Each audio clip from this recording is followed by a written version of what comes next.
शनि प्रदोष व्रत 27 जून शनिवार 2026 को मनाया जाएगा। प्रदोष व्रत सायंकाल 7:23 से 9:23 तक, अवधि 2 घंटे 1 मिनट। ज्येष्ठ शुक्ल त्रयोदशी प्रारंभ 26 जून रात्रि 10:22 से, त्रयोदशी तिथि समाप्त 28 जून प्रातः काल 12:43 तक। गर्गाचार्य जी ने कहा, हे महामते, आपने भगवान शिव की प्रसन्नता हेतु समस्त प्रदोष व्रतों का वर्णन किया, कृपया अब शनि प्रदोष व्रत की महिमा का वर्णन करें। सूत जी ने कहा, हे ऋषिवर, निश्चय ही भगवान शिव एवं देवी पार्वती के चरण कमलों में आपका अनन्य प्रेम है। मैं आपके समक्ष शनि त्रयोदशी व्रत की विधि का वर्णन करता हूँ, आप ध्यान पूर्वक श्रवण कीजिए। प्राचीन कथा के अनुसार किसी ग्राम में एक निर्धन ब्राह्मण अपनी पत्नी सहित निवास करता था। एक दिन अपनी पत्नी निर्धनता एवं दरिद्रता से व्यथित होकर उस ब्राह्मण की पत्नी शांडिल्य ऋषि के समक्ष पहुंची तथा उन्हें नमन करते हुए उसने कहा, हे मुनिराज, मैं अत्यंत दुखी हूँ। मेरे दोनों पुत्र आपकी शरण में हैं। मेरे ज्येष्ठ पुत्र का नाम धर्म है, जो कि एक राजपुत्र है, तथा कनिष्ठ पुत्र का नाम शुचिव्रत है। हमारे जीवन में घोर दरिद्रता का वास है। हमें नाना प्रकार के कष्टों ने घेर लिया है। हे ऋषिवर, आप ही हमारे दुख एवं कष्टों का निवारण कर सकते हैं। कृपा करके उत्तम जीवन की प्राप्ति हेतु हमें कोई मार्ग बताएं। उस महिला की करुण प्रार्थना सुनकर शांडिल्य ऋषि ने कहा, हे पुत्री, अपने दुखों के निवारण हेतु तुम्हें भगवान शिव के प्रदोष व्रत का श्रद्धा पूर्वक पालन करना चाहिए। ब्राह्मण पत्नी ने पुत्रों सहित प्रदोष व्रत करने का निश्चय किया। कुछ समय उपरांत प्रदोष का दिन आया, तब तीनों ने व्रत करने का संकल्प लिया। एक दिन शुचि व्रत एक तालाब पर स्नान करने हेतु गया तो उसे मार्ग में एक स्वर्ण कलश प्राप्त हुआ, जो धन से भरा हुआ था।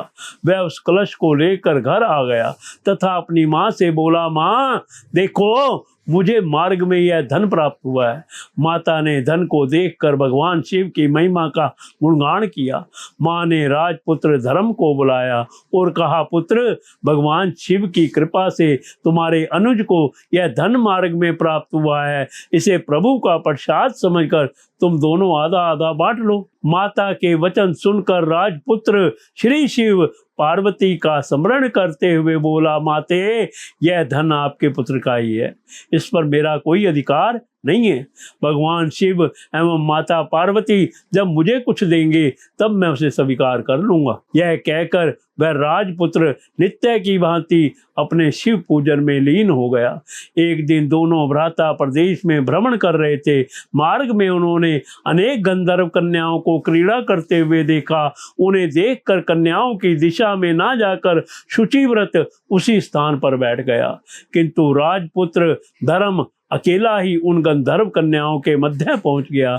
उनमें से एक अत्यंत सुंदर गंधर्व कन्या राजपुत्र के रूप पर मोहित हो गई तथा उसके निकट जाकर अपनी सखियों से बोली, हे सखियों, इस वन के समीप ही जो एक अन्य वन है, उसमें नाना प्रकार के सुंदर पुष्प खिले हैं। वह दृश्य अत्यंत मनोहारी है।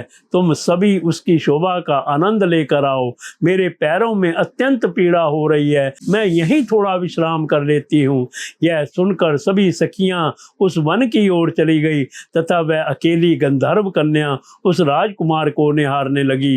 राजपुत्र भी उस कन्या के सौंदर्य पर मंत्र मुग्ध होकर कामुक दृष्टि से उसे देखने लगा। कन्या ने उससे पूछा, आप कौन हैं? आपका नाम क्या है? आप किस राजा के पुत्र हैं तथा कहाँ निवास करते हैं? राजपुत्र ने कहा, मैं विदर्भ नरेश का पुत्र हूँ, आप अपना भी तो परिचय दे। कन्या बोली, मैं विदर्भ गंधर्व की पुत्री हूँ, मेरा नाम अंशुमति है। मैं आपकी कामना जान चुकी हूँ। आपका मन मयूर मुझ पर मोहित हो चुका है। विधाता ने ही हम दोनों के मिलन का विधान रचा है। इतना कहते हुए उस गंधर्व कन्या ने अपना मोतियों का हार राजकुमार को पहना दिया। राजकुमार सकचाते हुए बोला, प्रिय, मुझे आपका यह प्रेम प्रस्ताव स्वीकार तो है, किंतु मैं अत्यंत निर्धनता में जीवन निर्वाह कर रहा हूँ। इतना सुनते ही उस कन्या ने कहा, प्रियवर, आप निश्चिंत रहे, मुझे आपकी समस्या का समाधान ज्ञात है।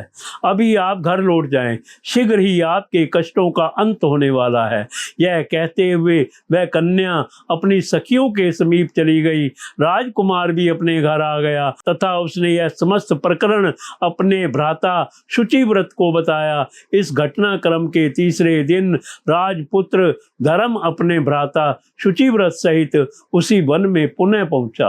कुछ समय उपरांत ही वहां पर गंधर्वराज अपनी कन्या को लेकर पधारते हैं। गंधर्वराज बोले, मैं भगवान शिव के दर्शन करने हेतु कैलाश पर्वत पर गया था। शिवजी ने मुझे बताया है कि गंधर्वराज धर्मगुप्त नाम का एक राजपुत्र है जो वर्तमान में घोर दरिद्र एवं निर्धन हो गया है। उसके शत्रुओं ने उसे राज्य से निष्कासित कर दिया है। वह मेरा अनन्य भक्त है। तुम पुनः राज्य प्राप्त करने में उसकी सहायता करो। भोलेनाथ की आज्ञा से मैं यहाँ उपस्थित हुआ हूँ। मैं अपनी कन्या को भी लाया हूँ। यह आपसे विवाह की इच्छुक है। आप इसे स्वीकार करें। मैं आपको पुनः राज सिंहासन पर प्रतिष्ठित होने में आपकी सहायता करूँगा। राजकुमार धर्मगुप्त ने उस गंधर्व कन्या से विवाह कर लिया। गंधर्वराज ने अपनी कन्या के विवाह में अमूल्य धन संपदा आदि प्रदान की, जिसे प्राप्त कर राजकुमार धर्म अति प्रसन्न हुआ।